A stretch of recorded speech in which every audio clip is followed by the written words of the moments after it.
Radio Universidad de Chile presenta Tras las líneas. Conversaciones con Manuel Antonio Garretón, Premio Nacional de Ciencias Sociales. Un programa del Departamento de Sociología y Magíster en Ciencias Sociales de la Universidad de Chile. Muy buenas tardes.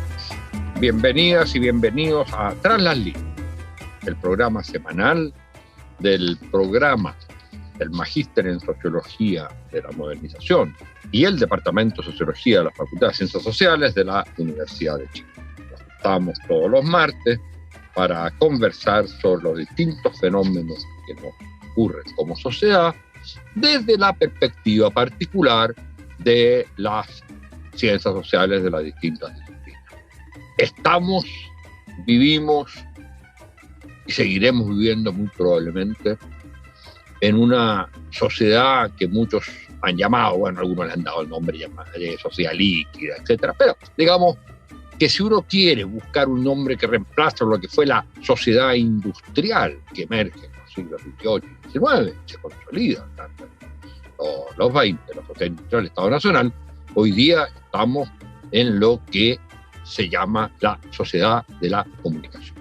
Y este no es solo un fenómeno respecto de la importancia que tengan los medios de comunicación en relación a la sociedad, sino que la sociedad está estructurada. Y esa es una de las tesis que defiende y que ha desarrollado múltiples investigaciones nuestro invitado de hoy, está estructurada en torno a la comunicación. La comunicación no es un fenómeno que actúe sobre la sociedad, sino que constituye a través de las distintas tecnologías, de los distintos mecanismos, constituye el entramado de relaciones de poder, transforma las vidas cotidianas, constituye lo que en la jerga sociológica llamamos los distintos sujetos sociales.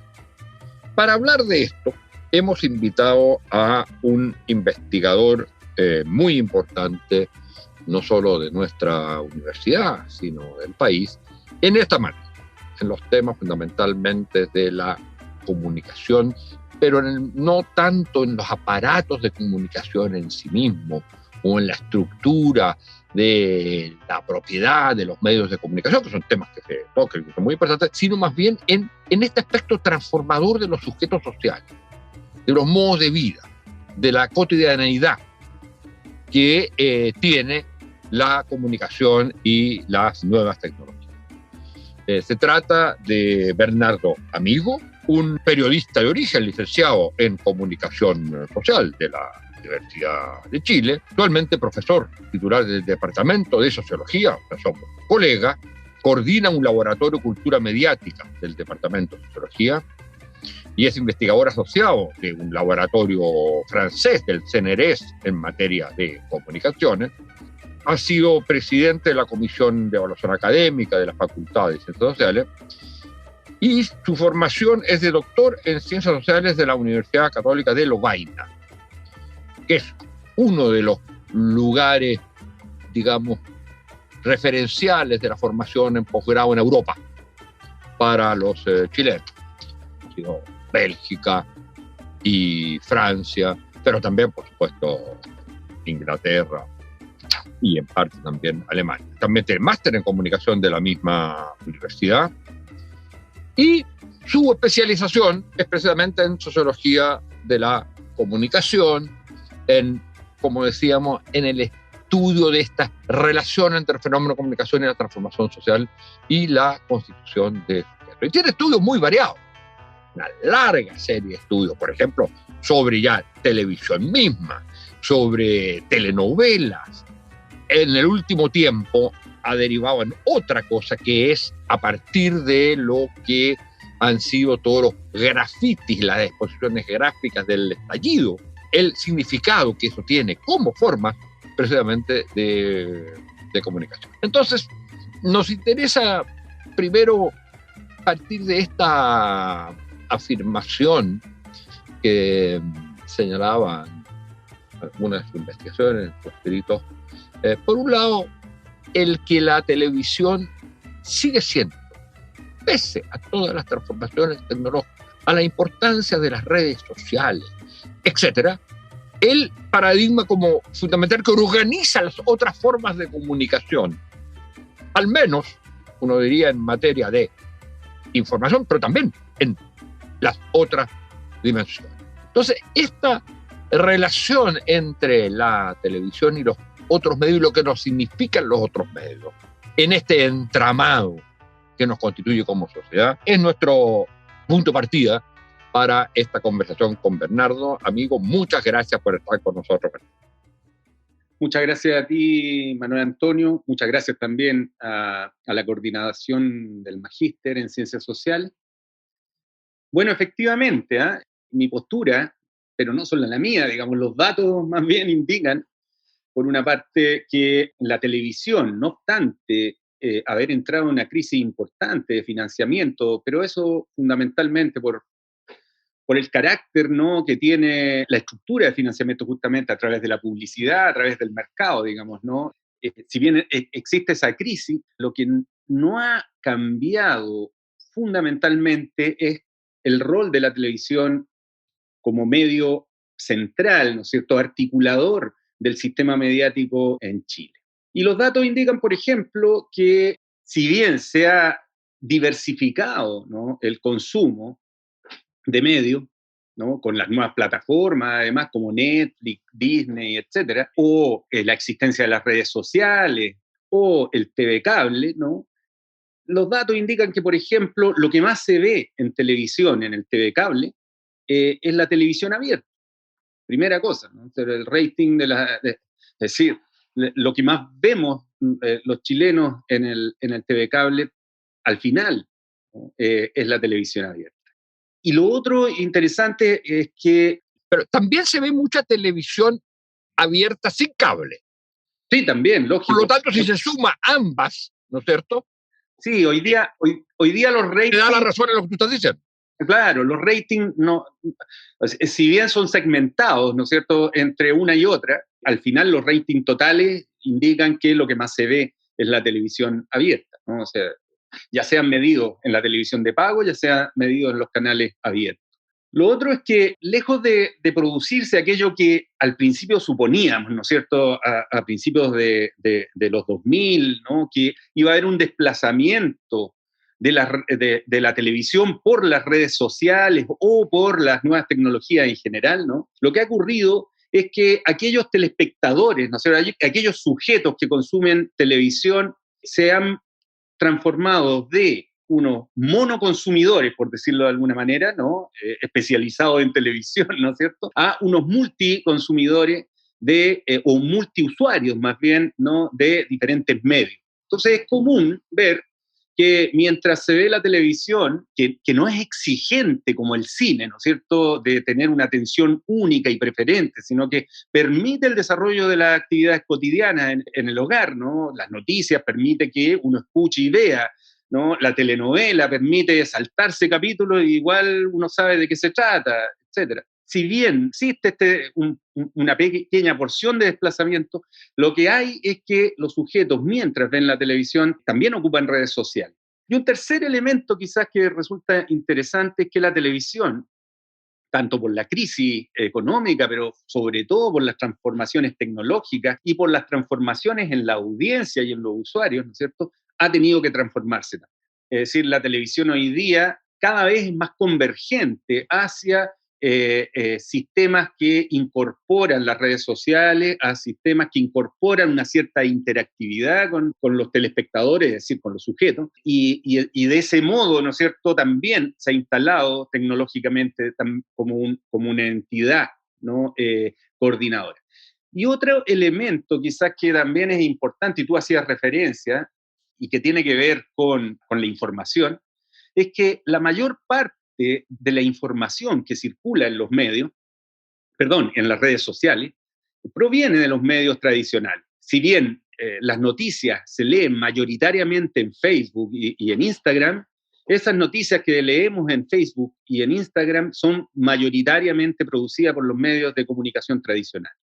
¿Sí? Ahora, ahí hay un punto que es bien interesante que tú lo señala en algún momento. Y es que en esta connivencia e interpenetración, porque la verdad es que hay una interpenetración, por lo que tú estás describiendo, es que la televisión usa mucho las redes, y de hecho hay cierto periodismo que de repente informa que se murieron tantas personas en tal parte, y eso era una fake news.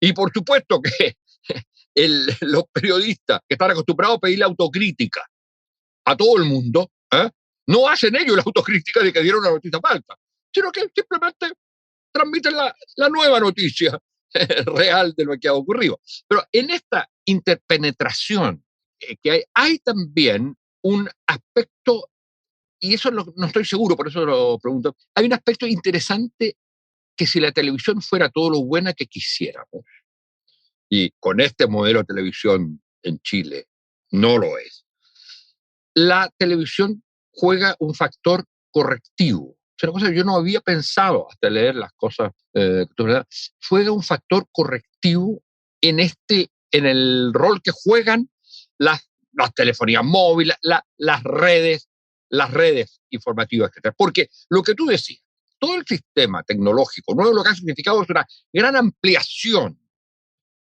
de el espacio comunicacional, el espacio informativo. Pero esa ampliación ha ido acompañada de una particularización de cada grupo respecto a lo que quiere escuchar, a lo que quiere ver. Y entonces uno diría, bueno, precisamente lo interesante que tiene la televisión es que de alguna manera hace un cierto discurso universal que puede ser apropiado por cada uno de los distintos grupos a través de sus redes, pero que mantiene, por lo menos todos escuchan o ven, digamos, ven en este caso, todos ven lo mismo. Cosa que no ocurre si tú tuvieras solo las redes como el espacio de comunicación fundamental o de información. Claro, bueno, sí, efectivamente, uno de los fenómenos que está como en boga estudiar y que tiene consecuencias importantes en la discusión pública es el efecto burbuja, el que se conoce como efecto burbuja, que es la superpotenciación, ¿no es cierto?, de ese pequeño grupo, ¿no es cierto?, el efecto secta, ¿no? Es decir, de ver, leer, escuchar, ¿no es cierto?, solo aquello que se parece a mí, ¿no? O se parece a, o con lo cual hay una coincidencia político, ideológica, estética o afectiva o como sea, digamos, con un grupo en particular, ¿no? Y lo que hace es potenciar y repotenciar, digamos, un sistema de ideas cada vez más cerrado.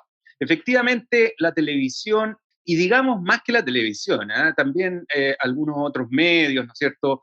Porque si hay un punto común entre todos los medios de comunicación formales, por decirlo así, para no llamarles tradicionales, porque hay más medios hoy día que son importantes y que no eran hasta hace poco tradicionales. El gran punto de encuentro de estos medios es la plataforma web, ¿no? O sea, todos los medios de comunicación hoy día tienen una versión online donde tienen todo lo mismo o que difunden con imágenes, o que difunden por sonido, o que difunden por escrito, lo tienen condensado en una plataforma web, que son las páginas de los diferentes medios, ¿no? O sea, radio, televisión, todo prensa, junto. Todo, y además todo junto. Es decir, claro, si tú, existe un ranking, ¿no es cierto?, una medición, ¿no?, que tiene que ver con el tráfico de páginas web, ¿no es cierto?, la cantidad de gente que ve una página web en Chile, que es el famoso ranking Alexa. Y si tú te fijas en el ranking Alexa, que el sitio más buscado en Chile es Google, como en todo el mundo, ¿no es cierto? Pero en el número 4, imagina, son millones de visitas, está biobio.cl. Y en el 11 está emol.cl, ¿sí? Es decir, los sitios tradicionales de información son de los más vistos en Chile, o sea, un poquito menos que Google, ¿no? O sea, bueno, y en el 2 y el 3, perdón, y en el 2 y el 3 están otros sitios tipo Google. Tipo Google, páginas que, digamos, que no tienen nada que ver con información, ¿no? y que no son chilenas, digamos, ¿no? Sino que son internacionales, porque lo que se mide es el tráfico desde Chile, o sea, aquellas páginas vistas desde Chile, ¿no? Digamos, mayormente vistas desde Chile. Y en Chile entonces, la plataforma web de la Bio en la plataforma web, claro. Es el espacio después de las cosas enormes que son Google y lo otro, es el principal. Claro, en cuarto lugar viene. Fíjate. Y en lugar 11, pues esto varía mes a mes, pero hace rato que BioBio está entre los 5 primeros, digamos. Y EMOL hace rato que está entre los 15 primeros y ahora está número 11, digamos, en la última medición que vi. Es interesante porque ahí tenemos el caso de una radio, por un lado, exacto, y un diario por el otro. Exacto. Claro. A eso me refería con la convergencia tecnológica, ¿no? Claro, es decir, que no es solo aparatos, ¿no? Sino que son plataformas también y son maneras de verlas. Ya no existe solo un lenguaje televisivo solo, sino que también tiene que existir, ¿no? Una apuesta editorial que también es escrita, que también es visual, etc. ¿Sí? Entonces, efectivamente, ahí hay una concentración, digamos, de una nueva forma, digamos, de concentración, digamos, de diferentes maneras de acceso a la información. Y bueno, lo otro que uno puede encontrar es que los medios de comunicación, bueno, como te decía antes, ¿no es cierto?, son los mayores productores de información. Ahora, cuando se trata de otras formas, ¿no?, como ficción, etcétera, ahí es distinto, ¿no? Ahí las formas de consumo se diversifican muchísimo más. Y lo que hoy día uno puede ver es que los ratings, por ejemplo, ya no son los ratings que eran antes, ¿no es cierto? O sea, 14 puntos de rating hoy día es un gran rating, y antes logramos rating, ¿no es cierto?, de 70, 80 puntos, ¿no? Estás hablando, por ejemplo, de qué tipo de programa. Claro, no, yo te estoy hablando de La Madrastra, por ejemplo, ¿no es cierto? Ya. De la telenovela La Madrastra, no sé, un rating. Telenovela. Hay que decirlo para nuestras auditoras y auditores que tú también tienes un estudio muy enjundioso sobre precisamente el tema de las telenovelas, que son mi pecado oculto, digamos. Sobre todo las telenovelas chilenas, yo no veo no veo las otras, veo las chilenas. Bueno. Tú decías que, por ejemplo, hoy día una telenovela, su éxito serían 14 puntos.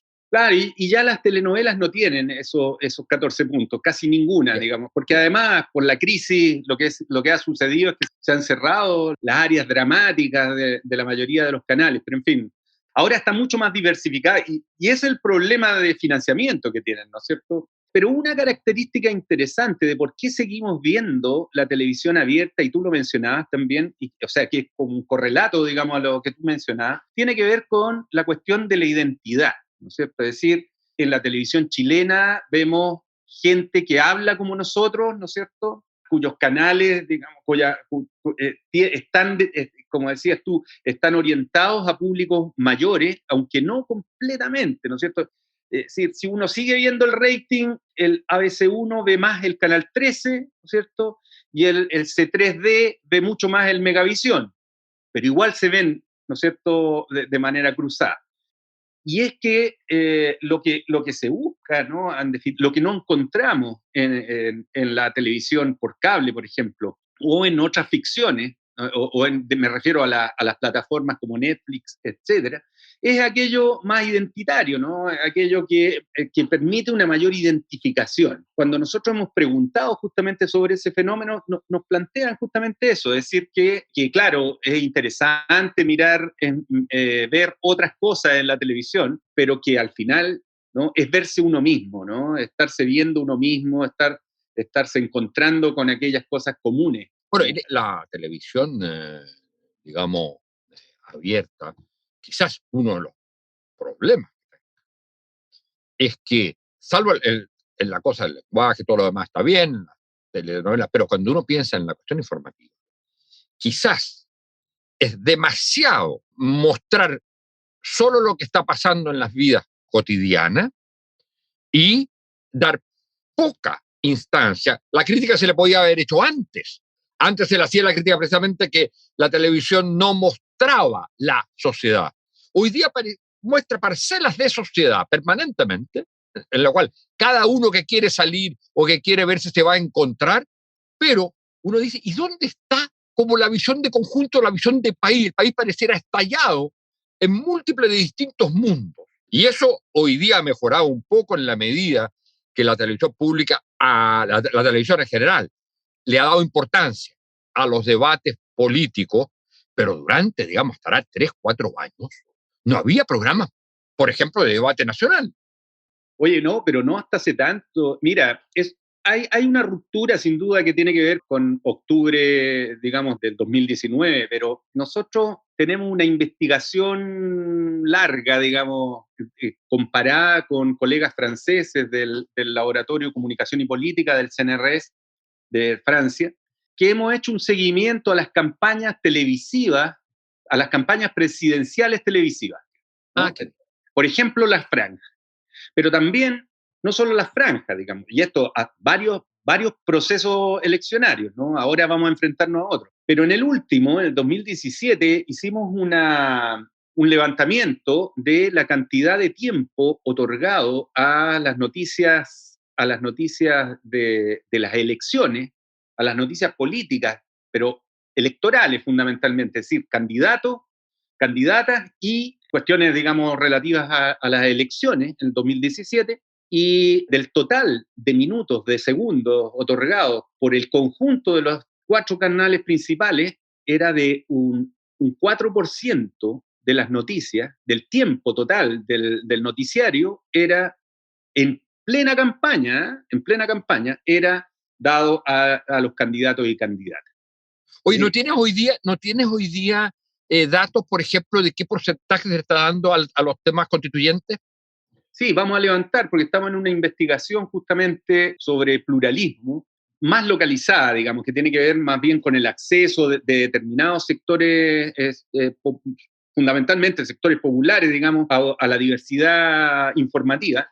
Y estamos haciendo, de hecho, un levantamiento justamente de la cantidad de tiempo que los canales de televisión, pero no solo los canales, sino que también la cantidad de espacio que los diarios y también el tiempo que las radios, no todas, hay una muestra que sería más complicado. No tienes ningún dato todavía sobre eso. Todavía no, pero lo vamos a tener de aquí a noviembre, yo creo. Te invitaremos entonces para conversar eso. Y antes de entrar a otro tema que te quería plantear para finalizar, que es la investigación que hiciste sobre el estallido, si tuvieras que tomar una decisión, si se te dijera, mire, hay 2 o 3 medidas que hay que tomar para mejorar el sistema de comunicación, básicamente, digamos, el sistema televisivo y tu relación con las redes en Chile. ¿Qué harías tú? Bueno, el problema de origen y que todo el mundo lo ha relevado, ¿no? Como el problema fundamental y de origen del sistema mediático chileno es el tema de la propiedad y la inexistencia real, ¿no? De un contrapeso público, ¿no? Eso. Real, digamos, ¿no? Porque Televisión Nacional es un canal privado del Estado chileno, ¿no? Es decir, opera exactamente igual como Megavisión, como Chilevisión o como el Canal 3. Es decir, en función del rating, porque se tiene que autofinanciar. Ese es sin duda la inexistencia del periódico La Nación, ¿no es cierto?, como existió antes, por lo menos, ¿no es cierto?, con la relevancia que tuvo en algún momento. La inexistencia de una radio como en el sistema europeo, ¿no?, de una radio pública, en fin, de medios públicos, ¿no?, que garanticen y que puedan de alguna manera equilibrar enorme peso que tienen los medios de comunicación privados, que sabemos en un sistema como el chileno, ¿no?, donde la propiedad de los medios de comunicación no está disociada ni del poder político ni del poder económico, sino todo lo contrario, ¿sí? Entonces, sin duda, yo creo que ahí hay medidas importantísimas que hacer, ¿no?, que permitan garantizar sobre todo el pluralismo y por lo tanto una mejor discusión pública y al final, ¿no es cierto?, una mejor calidad de la democracia. Ahora, es que ahí estás diciendo una cosa que es clave, porque esa sí tiene una posibilidad de ser y debiera ser debatida en el proceso constituyente.